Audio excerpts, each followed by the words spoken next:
할렐루야. 한 주간 편안하셨습니까? 예, 아멘. 예, 사실 오늘은 뭐 평상시 설교보다 좀 다르게 우리가 서로 나누면서 공부를 하려고 준비를 했어요. 근데 굉장히 저는 보통 이런 설교를 잘 준비를 안 해요. 왜냐하면 좀 딱딱하기 때문에. 그래서 열심히 준비를 했는데 오늘따라 이 출석이 우리 교인이 반밖에 안 나오신 거예요. 이 많은 교인 중에 반이 빠지니까 너무 허전한 거예요. 그러나 이제 어느 곳에든지 아마 유튜브로 지금 듣고 계시는 분이 여기보다 더 많을 수도 있어요. 그러나 이제 하나 좀 준비를 우리 김연배 교수 목사님이 일찍 이거 PPT 작업을 다 해서 우리가 서로 성경을 오늘 읽으면서 하려고 그랬는데 유튜브 보시는 분들은 이게 좀 이제 눈에 잘 안 보이니까 대신 길을 2배로 활짝 열어서 유튜브도 나갈 수 있어요. 예. 목사님 얼굴이 대신 안 보이고. 예. 하여튼 좀 우리 김영명 목사님이 또 이런 영상에 또 은혜가 있습니다. 그래서 여러분들이 유튜브로 말씀을 볼 수 있도록 그렇게 해주신다니까 참 고맙습니다. 오늘 말씀은 주로 이제 우리가 성경 공부 시간에 좀 다룰 수 있는 말인데요. 그러나 우리가 성도라면 반드시 알고 있어야 될 중요한 것이기에 함께 은혜를 나누고자 합니다. 왜냐하면 오늘 나누는 이 말씀은 우리가 신앙생활을 하는 바로 그 이유이기도 하고, 이것을 알지 못하고 신앙생활을 하면 정말 무의미한 거예요. 우리가 주일날 이 좋은 가을에 이제 시작된 데 나와서 다른 사람 지리산 설악산 가는데 여기 나와서 이 말씀을 나눈 거는 정말 이거를 모르면 무의미해지는 거예요. 그래서 이 가치 있는 말씀을 꼭 기억하시고 은혜의 시간이 되시기 바랍니다. 여러분, 우리가 오늘 이 자리에 모여서 예배를 하는 목적은 무엇입니까? 여러분과 제가 왜 이 자리에 모여 있습니까? 대답은 아주 단순 명료합니다. 이 땅에 사는 동안 우리가 이 사망에, 누구든지 사망이라는 것을 벗어나지 못하게 다 정해져 있어요. 언제인지 알 수가 없을 뿐, 이 사망의 권세에서 벗어나 바로 영원한 생명, 영생과 구원을 얻고자 이 자리에 모인 것입니다. 맞습니다. 그렇다면 우리의 영혼의 구원을 받는 방법은 무엇일까요? 우리는 이미 오늘 읽은 말씀을 통해서 그 정답을 알았습니다. 여기뿐만 아니라 가장 중요한 건 요한복음 3장 16절에 그 정답이 있습니다. 우리 말씀이 한번 나올게요. 우리 김정일 목사님. 요겁니다. 바로 하나님이 세상을 이처럼 사랑하사 독생자를 주셨으니 누구든지 주를 믿는 자마다 멸망치 않고 구원을 얻으리라. 이게 정답입니다. 여러분, 믿음은 구원을 얻는다는 것이에요. 바로 믿음으로 구원을 얻습니다. 요거는 다 잘 알고 있습니다. 자, 받을 것이 다가 아니라 이미 받으리라고 확신을 주시는 겁니다. 즉, 구원은 하나님의 은혜이자 하나님의 선물이라고 아까 우리 본문에서 말씀을 했습니다. 여러분, 선물은 값없이 주는 것이 선물이에요. 우리 이채석 교수님, 사모님한테 선물할 때 내가 요거를 주면은, 요 백을 주면은 다음에 양복이 한 벌 오지 않을까 이러고 줍니까? 아니잖아요. 그리고 야, 이거 줬으니까 이거 500만 원짜리니까 200만 줘 이러지 않잖아요. 그리고 대가를 바라지 않잖아요. 대가를 바라면 뭐가 되나요? 뇌물이 됩니다. 뇌물. 여러분, 저도 가끔 선물을 주기도 하고 받기도 합니다. 선물은 주는 사람도 기쁘지만 받는 사람이 기쁨이 더 큰 것이면 말할 나위가 없습니다. 여러분, 그런데 이 선물을 받는 사람이 이 선물 어디서 산 거야? 얼마짜리야? 가짜일까? 진짜일까? 이렇게 따진다면 주는 사람의 기분이 어떨까요? 하나님이 우리에게 은혜와 믿음의 선물을 줬는데 우리가 못 믿어. 진짜로 줬을까? 진짜로 우리를 구원하실까? 이건 받는 사람의 자세가 돼 있는 겁니까? 안 돼 있는 겁니까? 예, 맞습니다. 하나님께서는 우리에게 계속 믿는 자마다 영생을 주고 구원을 준다고 계속 말씀하시는데 우리가 받을까? 진짜일까? 말까? 이러고 있는 거예요. 여러분, 선물은 바로 대가 없이 베푸는 은혜이기 때문에 그렇습니다. 대가를 바란다면 그것은 바로 선물이 아니라 뇌물인 것입니다. 이처럼 하나님께서 우리에게 대가 없이 주신 은혜의 큰 선물이 바로 구원인 것입니다. 오늘 중요한 핵심은 과연 그 선물을 누가 받느냐는 거예요. 하나님께서는 모든 사람에게 주고자 하는데, 그리고 이 선물이야말로 믿는 우리 그리스도인이 다 받는 것은 틀림이 없는 사실이에요. 여러분은 선물을 할 때, 우리 또 이제 이채석 교수님 또 이렇게 선물을 할 때 남자분이 한 명밖에 없어요. 질문할 사람이 좀 있어야 골고루 돌아가는데, 질문을 할 때 이 선물을 줄 때, 고를 때 누가 결정을 합니까? 맞습니다. 정답입니다. 이 어려운 거를 순식간에 맞췄습니다. 선물을 때 결정을. 하나님도 마찬가지예요. 하나님한테 결정권이, 주권이 있는 거거든요. 여러분, 이채석 교수님이 누구한테 선물을 할 때, 저한테 할 때, 사모님한테 김 목사 선물 이거 줄까 말까? 물론 원하는 사람도 있겠지만 거의 안 하는 거예요. 내 마음에 우러나서 주는 거예요. 내가 정해서 이 사람 줄까? 그렇죠. 여러분, 본인이 결정합니다. 우리의 구원은, 선물은 누가 결정하느냐? 성부, 성자, 성령 삼위일체 하나님께서 결정을 하십니다.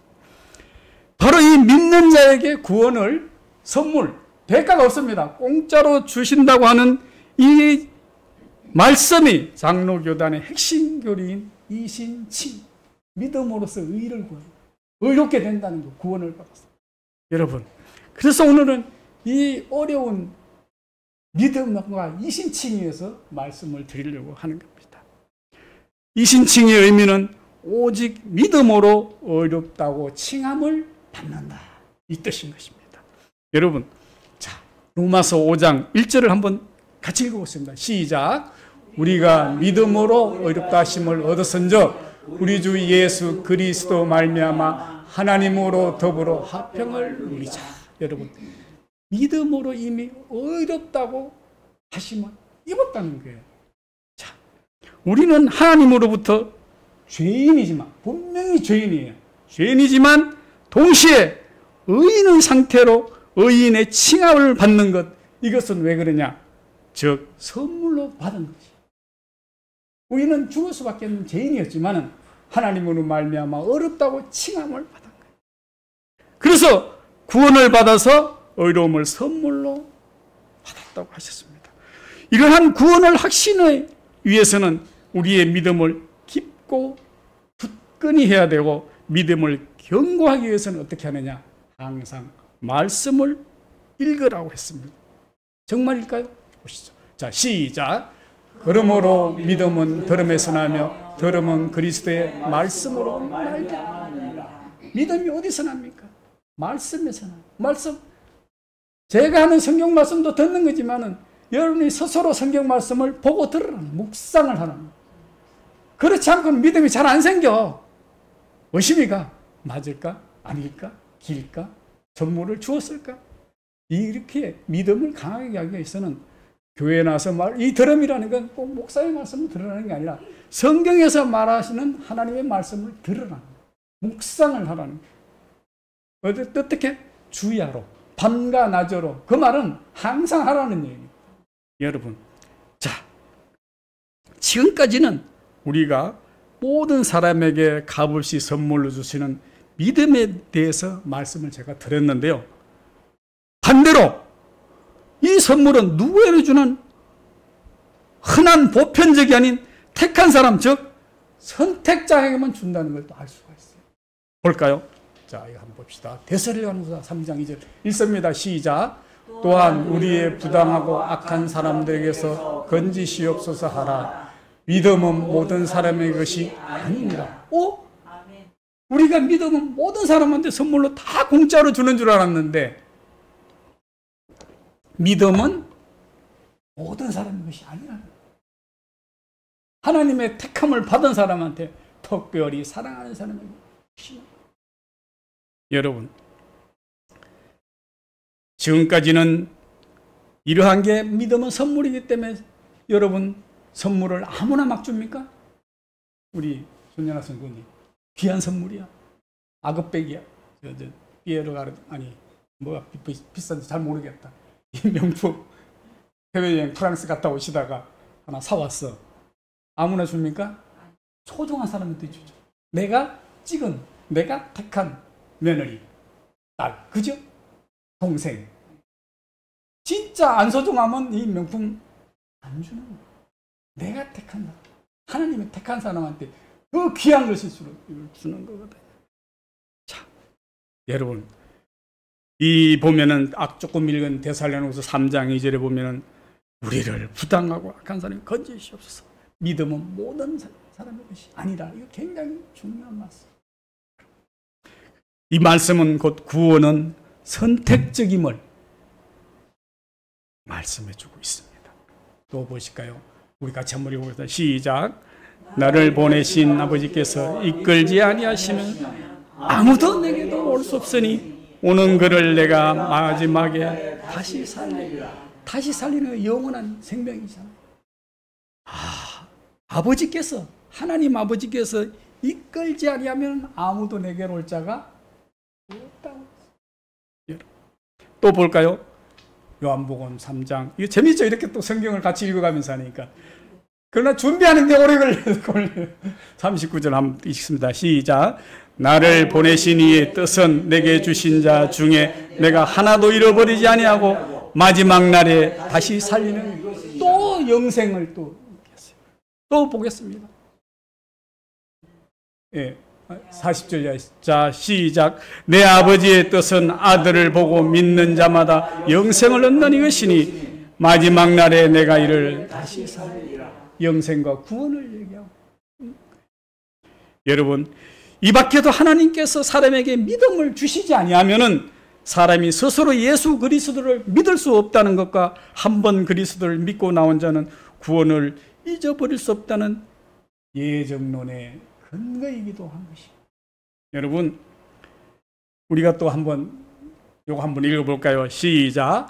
곧 창세전에 그리스도 안에서 우리를 택하사 우리로 사랑 안에서 그 앞에서 거룩하고 흠없게 하게 하시려고 그 기쁘신 뜻대로 우리를 예정하사 예수 그리스도 말미암아 자기의 아들들이 되게 하셨으니.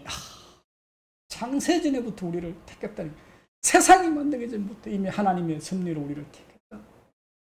놀라운 기록이겠습니다. 이게 바로 예정론이에요.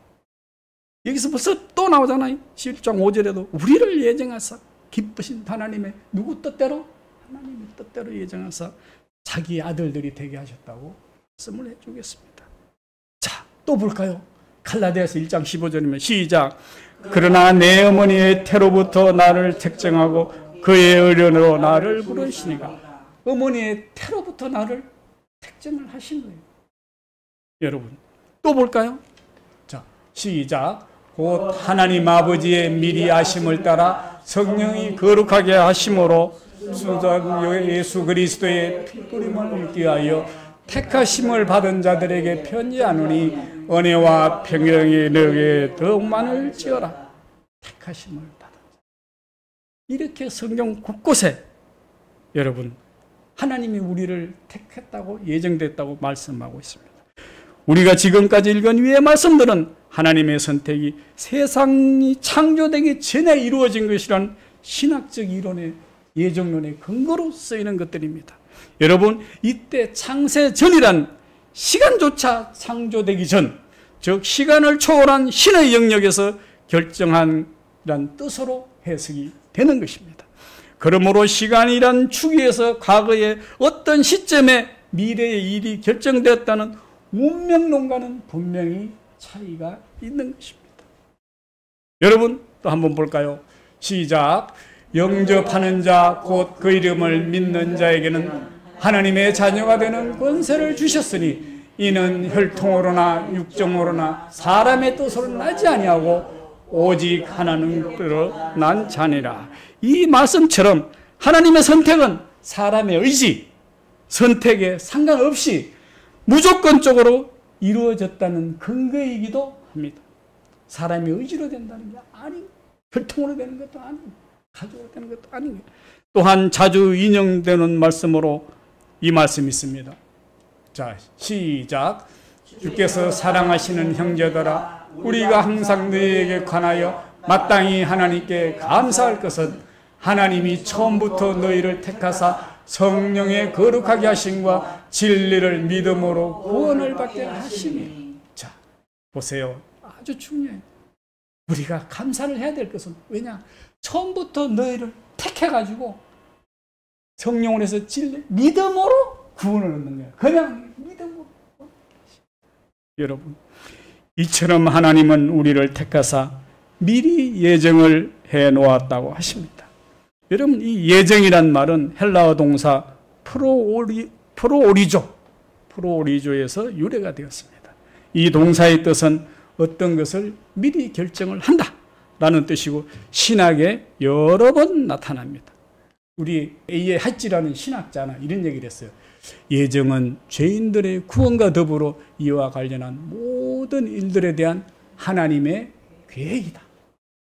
예정은 하나님께서 세워놓은 이미 계획이라는 거예요. 여러분, 이러한 예정은 외부와 상관없는 하나님의 단독 사역이라는 거예요.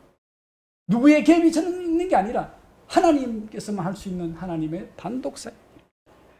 예정의 대상은 구원받은 자, 구원에서 제외된 자, 범죄의 동기를 제공하는 악한 천사와 우리가 말하는 선한 천사, 그리고 구원자 되신 예수 그리스도까지 모든 것이 포함된 예정은 삼위일체 하나님의 공동사역이라는 거예요. 여러분, 우리가 또 한번 보시죠. 베드로전서 1장 8절에 9절에 시작. 예수를 너희가 보지 못하였으나 사랑하는도다. 이제도 보지 못하나 믿고 말할 수 없는 영광스러운 즐거움으로 기뻐하니 믿음의 결국 곧 영혼의 구원을 받으리라. 정말 좋은 말씀. 우리가 예수를 본 적은 없어요. 그러나 뭘로?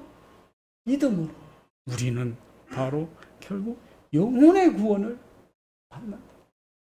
여러분, 이래서 예정론이라는 족계는 하나님께서 한 인간의 구원을 여부를 미리 정해놓고 계시다는 이론이면서, 넓게는 개인과 사건의 미래를 결정하고 계시다는 이론인데, 다른 말로 신적 작정이라도 신이 이미 정해놨다.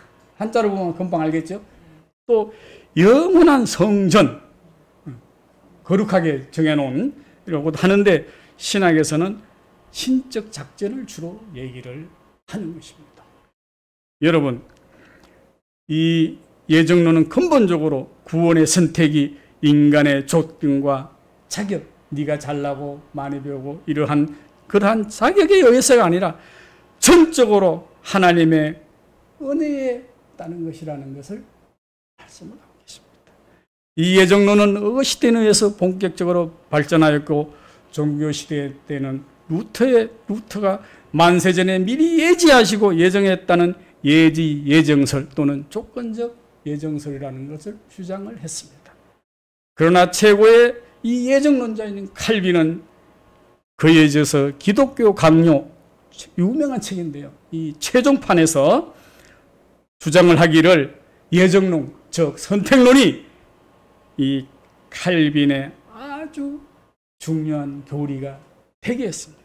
그것은 어떻게 보면 아주 무서운 교리로 인정이 되기도 하면서, 인류는 동일한 운명을 가지도록 창조되지 않았고, 태어나기 전부터 어떤 사람은 영생에, 어떤 자는 영멸에 각각 예정이 되어 있다고 주장을 했습니다.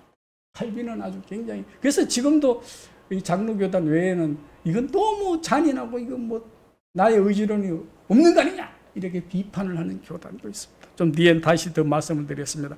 이래서 칼빈은 하나님이 구원과 멸망을 각각 예정하셨다는 선택과 여기 있습니다. 자,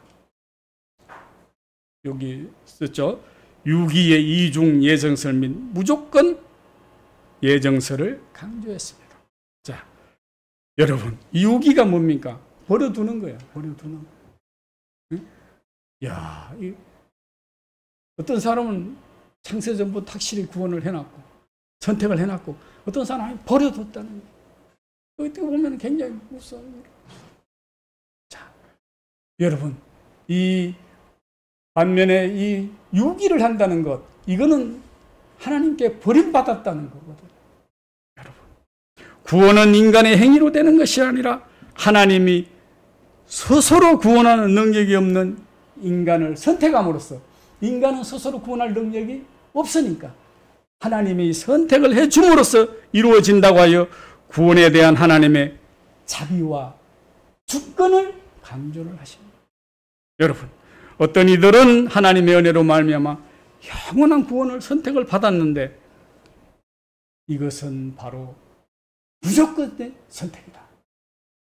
그러나 반대로 어떤 이들은 자신의 죄 때문에 그리고 원죄론에서 영원한 심판을 받도록 내버려뒀다는, 유기를 했다는 거예요. 이게 여러분, 그래서 이거는 이중예정론이라고 그래가지고 칼빈은 하나님에 의해서 믿음으로 중생하도록 유효적인 소명으로 예정을 받았다고 주장을 했습니다. 굉장히 좀 어려울 수도 있는데 선택을 했느냐, 유기 버렸느냐, 이렇게 강조를 했거든요. 이것이 바로 칼빈의 이론입니다. 자, 그러면은 정말로 성경에도 그렇게 돼 있을까요? 보시죠. 자, 로마서 9장 11절 시작. 택하심을 따라 또 9장 16절 오직 긍휼히 여기는 하나님으로 말미암으라. 네. 행위가 아니고 하나님으로 말미암아. 하나님 결정하신 하나님 주권. 또 한번 볼까요? 에베소서 1장 5절 6절 시작. 그 기쁘신 뜻대로 우리를 하사 예수 그리스도로 말미암아 자기의 아들들이 되게 하셨으니 이는 그가 사랑하는 자 안에서 우리에게 거주 주시는 바 그의 은혜의 영광을 찬송하게 하는 것이라. 자, 누구 뜻대로? 그 기쁘신 뜻대로, 하나님의 기쁘신 뜻대로 우리를 예정을 하는 거예요. 자, 여러분, 잠언 16장 4절에 또 한번 보시죠. 시작. 여호와께서는 온갖 것을 그 쓰임에 적당하게 지으셨나니 악인도 악한 날에 적당하게 하셨나니. 우리가 보니까 악인도, 그래서 어떤 사람들은 가룟 유다도 적당한 날에 쓰려고 악인을 선택했다고 얘기를 하기도 하거든요. 놀라운 사실은 악한 사람도 쓰려고 선택을 했다는 거예요. 무서운 거예요. 그래서 우리는 어떻게 기도해야 돼요? 우리는 악한 데 쓰이지 않고 선한 영생으로 선택할 수 있게 바랍니다. 기도를 해야 되는 거예요. 이런 이중 예정론과 관련하여서 흔히 오해 중 하나는 이 칼빈이 말하는 예정론이 너무 인간의 자유로운 선택권을 부정한다고 이렇게 얘기를 합니다. 그러나 예정론은 인간의 선택권에 대한 이론이 아니라 인간의 영혼의 상태에 대한 이론인 것입니다. 이거를 잘 알아요. 우리 영혼에 대한 선택권.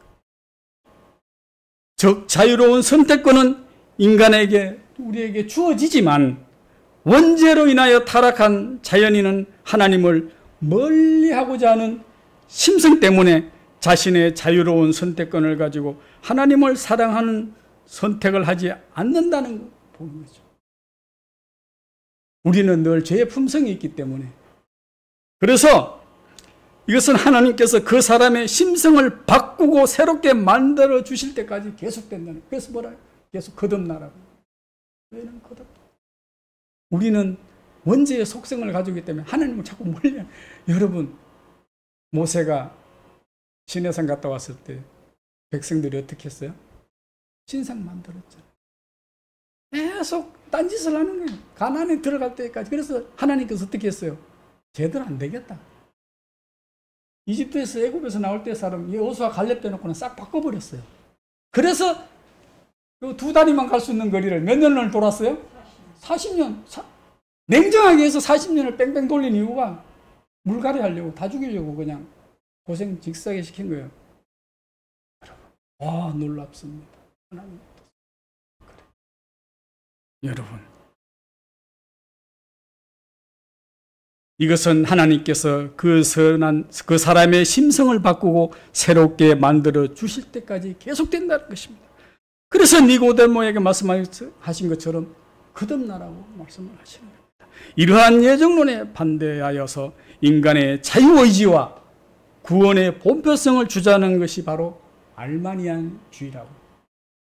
알마니안주의자들은 구원의 조건은 하나님의 은혜를 긍정적으로 받아들이는 인간의 실존적인 믿음으로 보았던 것이거든요. 이와 같이 또 별개로 로마 카톨릭은 16세기 트렌트 종교회의에서 예정을 거룩한 신비, 또 신비로 보면서 영멸, 영원히 이걸 또 봐야 되겠네요. 신비로 보면서 영멸로서의 예정을 주장하는 것은 오히려 하나님을 모욕하는 것이다. 이렇게 해서 이런 논지는 이후에 로마 카톨릭이 지금도 이게 교리가 되거든요. 즉 너무 잔인한 거야. 해가지고 너는 육이 죽을 수밖에 없는 영원히 멸망할 사람이야. 그러나 이제 이 우리가 하는 그 예정론과 또 이 주장, 인간의 어떠한 선택권, 이걸 하는 건 저는 그래요. 우리는 알 수 없어요. 하나님만이 알고 있어요. 더 말씀을 해보면 여러분들이 이제 알 수가 있을 거예요. 자, 우리는 믿고 은혜로 구원받았음을 고백을 해야 됩니다. 왜냐? 이러한 것은 우리의 삶으로서 나타내야 되기 때문에 이미 창세부터 구원이 예정되었으니 우리는 대충 살다가 죽어도 구원을 받는 것이 아닐까? 이렇게 생각하면 안 된다는 것을, 그러니까 이중 예정론을 단순하게 구원될 거야, 믿음 선택됐어, 이렇게 생각하면 안 된다는 얘기예요. 왜? 결코 그렇지 않습니다. 이에서 볼까요? 데살로니가 1장 2절 7절에 자, 여기 보면은 주님은, 내가 성경 구절을 다 안 적었는데 요점만 적었어요. 거듭남으로 감사하고 믿는 자의 본이 되라고 강조를 하고 있습니다. 여러분, 믿는 자에게 본을 보이라고 얘기를 하고 있습니다. 선택이 됐는데 본을 안 보이면 어떨까요? 좀 전에 내가 좀 전에 유튜브에서 이종훈 교수가 하는 얘기도 들었어요. 이거 비슷한 얘기를 했어요. 우리는 구원을 다 돼 있는데 뭐 하나님께서 다 예정했는데 전도 안 해도 되잖아? 아니라는 거예요. 우리가 말씀의 씨앗을 뿌리고 그것이 또 전도를 하고 이렇게 되는데 그 성경 말씀의 오해라는 거죠. 여러분, 저와 친한 사업가 친구가 있습니다. 이 친구는 카나다와 한국과 필리핀에서 사업을 하고 있는 친구예요. 선교사도 아닌데 필리핀 빈민촌에 가서 집을 지어주고 하수도도 놔주고 자기가 한국에 가 이렇게 카나다에서 돈을 벌어다 해주고 있습니다. 그리고 필리핀 대학생의 장학금을 70명을 대주고 있어요. 혼자 개인적으로. 정말 성자죠, 성자. 필리핀 애들이 다 아버지라고 불러요, 파파라고. 그래서 내가 나와 같이 이렇게 좀 내가 선교를 하면 좋겠다 싶어서 이제 교회를 안 나가니까 교회를 나가자고 전도를 했어요. 근데 저는 그 친구한테 놀라운 대답을 들었어요. 젊은 시절 자기가 초신자였을 때 라오스에서 선교비를 쓰라고 그 목사님께 그 당시 한 3, 40년 전에 3억을 드렸는데 나중에 알고 보니까 그 돈을 목사님이 개인적으로 다 써버린 거예요. 핑계는 있겠죠. 뭐 다급한 교회 이런 핑계는 있지만 자기가 쓰라고 그러는데 쓰지 않고 다른 데 썼더라는 거예요. 그래서 큰 상처를 받고 교회를 안 나가 지금까지. 그래가지고 선교도 이제 도움도 개인적으로 하는 거예요. 아무도 안 통하고. 자, 퀴즈입니다. 여러분, 이 친구가 선택을 받은 걸까요? 버림을 받은 걸까요? 예정론적 입장에서.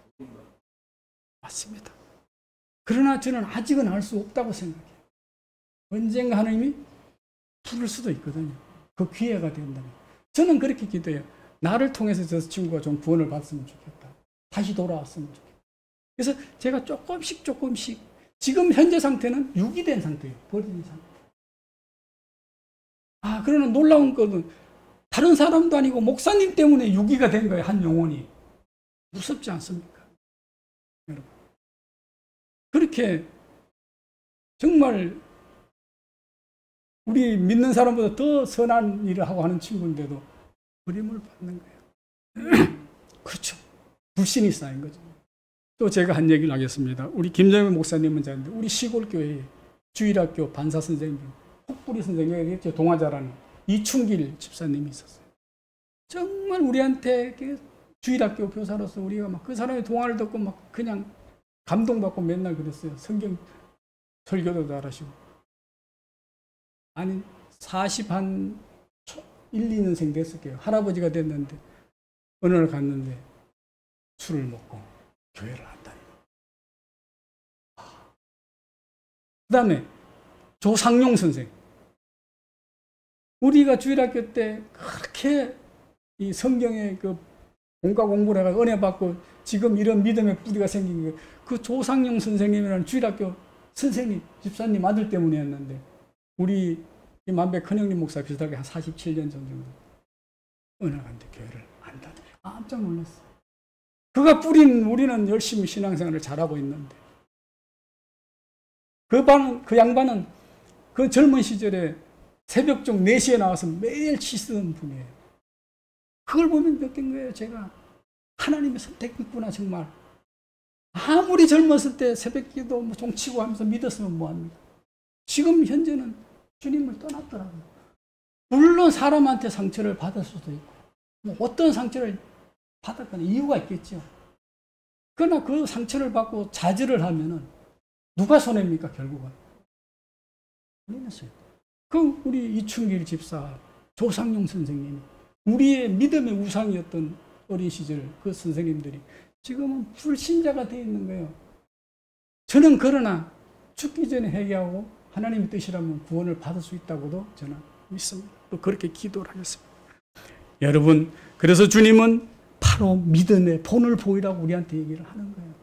민을 보이지 않고 남을 상처받게 하면 연자맷돌을 쥐고 불구덩이에 들어가는 것 같다고 하시잖아요. 여러분, 본은 사랑의 본과 수고의 본과 소망의 본과 인내의 본을 보이라고 말씀하셨습니다. 여러분, 나무는 그 열매를 보면 압니다. 믿음의 열매, 우리가 구원을 받는 방법은 믿음이잖아요. 이 믿음의 열매는 뭘까요? 감사입니다. 감사의 열매를 맺지 못하면 결코 참된 믿음이라고 할 수가 없는 것입니다. 여러분, 베드로전서 2장 9절을 보십시오. 얼마나 힘이 납니까? 같이 읽어봅니다. 시작. 이는 택하신 족속이요 왕 같은 제사장 거룩한 나라에 그의 소유가 되는 백성이니 어두운 데서 불러내 그의 귀한 빛에 들어가게 하시는 아름다운 떡을 선포하게 하려 하시니라. 여러분, 우리는 이미 믿음으로만 구원을 받아서 왕같은 제사장이 거룩한 나라요 소유가 된 백성인데 아름다운 덕을 잊히지 못하면 왕같은 제사장이 거꾸로 뒤집으면 될 수 없다. 아니라 우리가 늘 이래서 나는 믿음 구원받았어. 그러니까 대충 살아야 돼가 아니라 우리는 구원을 받았기 때문에 더 본을 보이고 덕을 쌓을 이처럼 거룩한 나라의 백성으로 택함을 받았으니 마땅히 아름다운 덕을 보여야 하는 것입니다. 자, 마태복음 7장 21절 다시 한번 보세요. 시작. 나더러 주여 주여 하는 자마다 천국에 들어가는 것이 아니요 다만 하늘에 계신 내 아버지의 뜻대로 행하는 자에 들어가리라. 우리가 예정 다 써. 그러니까 대충 이미 난 구원받았어가 아니라 더 구원받았으니까 우리의 할 일이 더 많다. 여러분, 다시 또 봅니다. 시작. 저다 내가 문 밖에 서서 두드리노니 누구든지 내 음성을 듣고 문을 열면 내가 그에게로 들어가 그로 더불어 먹고 그는 나로 더불어 먹으리라. 여러분, 우리가 잘 우리는 선택을 받아서 구원을 해주려고 내 마음 먹게 해서 어떻게 해요? 하나님? 결론입니다. 선택을 했어요. 와서 내 마음을 어때요? 열라고 톡톡톡. 야, 너 믿음으로 나를 받아들여. 근데 내가 어때요? 누가 어때요? 선택은 해줬는데 내가 마음의 문을 믿음 잠궈버리는 이건 내 의심. 하나님 나는 선택했다니까요. 무슨 뜻인지 알겠죠? 툭툭툭툭 두드리겠다. 선택했어요 이미. 근데 내가 싫어. 안 열어 문을. 그럼 더불어 마시지를 못하는 거예요. 자, 여러분 하나님께서는 이런 놀라운 은혜를 가지고 계십니다. 이러한 선물을 주시는 건데 누구든지 주는 거예요. 그리고 나뿐만 아니라 듣지 보지 못한 자에게 전하라고 로마서 3장 10절에서 15절에 보면 있어요. 다니면서 전하라는 거죠. 왜? 듣지 않고 어떻게 알겠냐는 거예요. 내 사랑하는 형제, 믿지 않는 내 사랑하는 가족들이 듣지 않고 믿으면 뭐에 말미암아? 장학생이 우리 야, 진짜 가톨릭에서 이 몇십 년 만에 처음 오셨는데 장학생이 오늘 믿으면 듣게 해. 자꾸 전하라는 거예요. 전하는 그 사명은 누구한테 있어요? 먼저 믿어 나한테 있는 거예요. 그리고 하나님께서 나를 선택해서 와서 마음의 문을 나를 은혜를 톡톡 두드리는데 열고 안 열고는 오늘 여러분 우리는 그리스도를 향한 마음의 문을 활짝 엽시다. 열고 받아들이고 하나님께서 우리의 은혜의 선물을 구원의 선물을 듬뿍 주셨어요. 그러니까 우리는 그 기쁨을 가지고 감사하면서 이웃에게 덕을 쌓고 본을 보면서 근데 우리가 흔히 그리스도 이 기독교가 이 요새 이 크리스찬 개신교가 욕을 먹는 이유가 베풀거나 본을 보이거나 얘기를 안 하는 거예요. 반밖에 안 온 거예요. 그냥 믿기만 하는 거예요. 그건 바른 믿음이 아니라고 합니다. 정말 선물을 주셔서 너희들이 은혜의 선물을 받았으면은 덕을 베풀고 본을 보이라고 주님께서는 말씀하고 계십니다.